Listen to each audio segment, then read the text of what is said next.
Selamat pagi Ibu dosen dan teman-teman semuanya. Kami, kelompok 1 dari kelas A7A Farmasi Klinis, izin mempresentasikan hasil diskusi kelompok kami mengenai obat antidiabetes oral golongan sulfonylurea.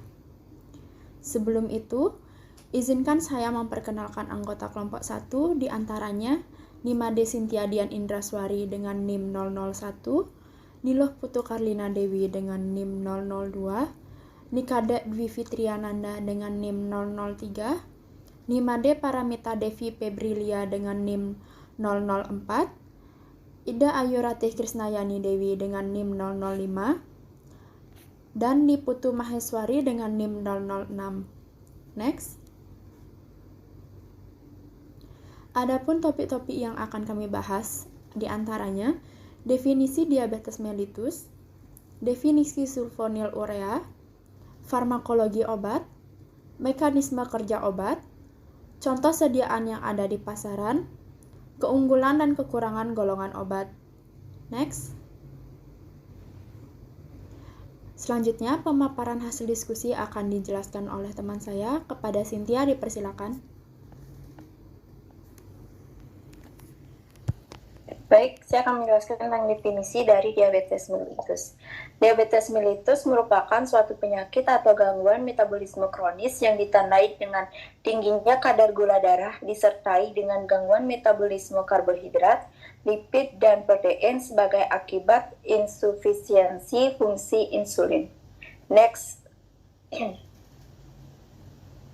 Selanjutnya ada jenis-jenis diabetes. Yang pertama itu diabetes mellitus tipe 1, yaitu penyakit autoimun kronis yang terjadi ketika tubuh kurang atau sama sekali tidak menghasilkan hormon insulin. Yang kedua ada diabetes mellitus tipe 2, yaitu suatu kondisi di mana hormon insulin tidak dapat bekerja secara efektif. Yang ketiga ada diabetes gestasional, yaitu jenis diabetes yang terjadi pada ibu hamil walau tidak memiliki riwayat diabetes. Selanjutnya ada tipe lainnya, yaitu jenis diabetes yang muncul karena penyakit lain, mengonsumsi obat, dan lain-lain. Next, dilanjutkan oleh rekan saya. Baik, selanjutnya saya akan menjelaskan definisi dari sulfonylurea. Sulfonylurea adalah salah satu golongan obat antidiabetik oral yang digunakan untuk pengobatan pasien diabetes mellitus tipe 2 dan tidak dapat dikontrol hanya dengan diet dan latihan fisik.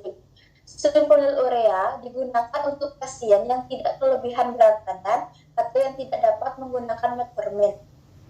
Sulfonylurea juga berfungsi untuk menurunkan kadar gula darah dengan cara merangsang pankreas memproduksi lebih banyak insulin. Selanjutnya ada farmakologi obat.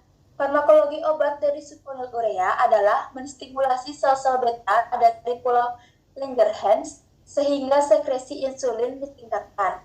Farmakologi obat itu terdiri dari dua. Yang pertama ada farmakodinamik dan kedua farmakokinetika. Farmakodinamik dari obat golongan sulfonylurea adalah merangsang pelepasan insulin oleh sel beta, pengurangan kadar glukagon dalam serum, dan meningkatkan kerja insulin dalam jaringan. Selanjutnya ada farmakokinetika, terdapat tahap, yaitu ada absorpsi, distribusi, metabolisme, dan ekspresi. Selanjutnya akan dijelaskan oleh teman saya. Nah, selanjutnya adapun bagian-bagian dari farmakokinetika, yaitu yang pertama ada absorpsi. Hiperglikemia dapat menurunkan absorpsi karena dapat mempengaruhi motilitas dari usus. Sehingga sebaiknya sulfonylurea dikonsumsi 30 menit sebelum makan. Peningkatan serum insulin dimulai dari menit ke-15 hingga 60 setelah konsumsi dengan durasi kurang dari 24 jam. Waktu yang diperlukan untuk mencapai kadar puncak di plasma adalah 2-4 jam setelah dikonsumsi. Yang kedua ada distribusi. Untuk mencapai kadar optimal di plasma, sulfonylurea dengan masa paruh pendek akan lebih efektif bila diminum 30 menit sebelum makan. Dalam plasma, sekitar 90-99% terikat protein plasma, terutama albumin. Distribusi terbesar adalah ke ekstraseluler. Jumlah masuk ke siklus enterohepatik sangat sedikit, bahkan hampir tidak ada. Yang ketiga, ada metabolisme. Sulfonil urea dimetabolisme di hati hingga menjadi metabolit yang tidak aktif. Metabolitnya adalah 4 trans hidroksigliburid, 3 cis hidroksigliburid aktif dan lemah, dan 1 metabolit yang tidak teridentifikasi. Metabolit yang tidak aktif akan dieliminasi melalui rute bilar dan renal secara imbang. Yang terakhir ada ekskresi. 50% melalui urin dan 50% melalui feses. Next. Nah, selanjutnya ada mekanisme kerja obat. Golongan obat ini bekerja dengan merangsang sekresi insulin dari granul sel-sel beta, Langerhans, pankreas. Rangsangannya melalui interaksinya dengan ATP sensitif K channel pada membran sel-sel beta yang menimbulkan depolarisasi membran dan akan membuka kanal Ca sehingga ion Ca akan masuk ke sel beta, merangsang granula yang berisi insulin dan terjadilah sekresi insulin dengan jumlah yang seimbang dengan peptida C. Selanjutnya akan dilanjutkan dengan rekan saya. Selanjutnya di sini saya akan membahas golongan obat sulfonil urea. Yang pertama ada glibenclamid.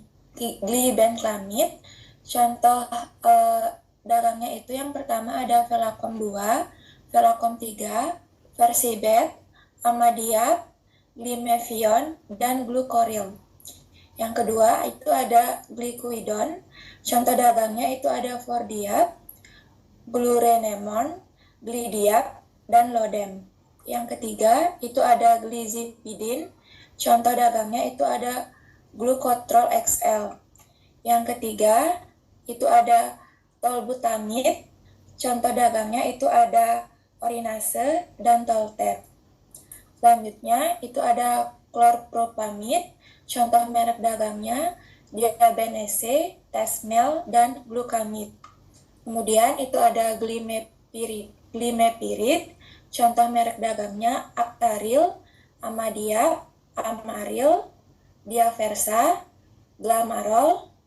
Kemudian ada Glyclacid, merek dagangnya itu ada Glucolos, Glucodex, Glidex, dan Linodiap.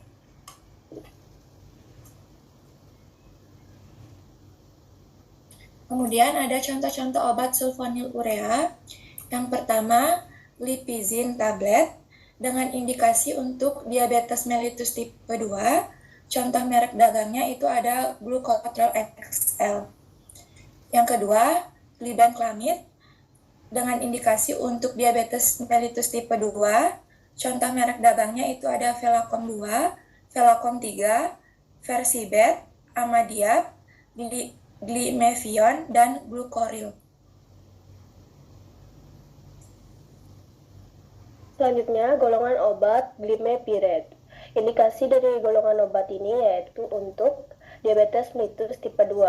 Contoh merek dagangnya ada Acetaril, ada Amadiab, ada Amaril, ada Diaversa, ada Gamarol. Kemudian ada Gliquidon, yaitu indikasinya untuk diabetes mellitus tipe 2. Contoh merek dagang dari golongan ini ialah ada Fordiap, ada Glurenom, ada Glidiap, dan Lodem. Next.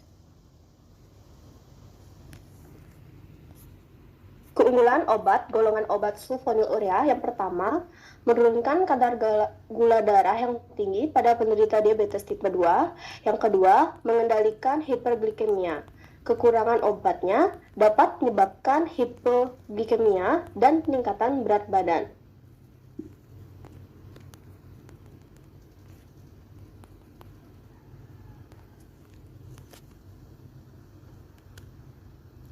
Adapun kesimpulan yang dapat kami ambil dari hasil diskusi kami adalah Sulfonyl urea merupakan AHO terbanyak kedua yang digunakan dalam tata laksana diabetes mellitus tipe 2. Sulfonyl urea juga digunakan untuk pasien yang tidak kelebihan berat badan atau yang tidak dapat menggunakan metformin. Mekanisme kerja utama dari obat golongan sulfonyl urea ini adalah meningkatkan sekresi insulin sehingga efektif hanya jika ada aktivitas sel beta pankreas, dan semua golongan obat sulfonyl urea dapat menyebabkan hipoglikemia. Next. Ini merupakan acuan-acuan yang kami gunakan dalam menyusun materi. Next. Baik, sekiranya hanya itu yang dapat kami sampaikan. Jika dalam penyampaian hasil diskusi terdapat kesalahan dan kekurangan, kami memohon maaf. Terima kasih.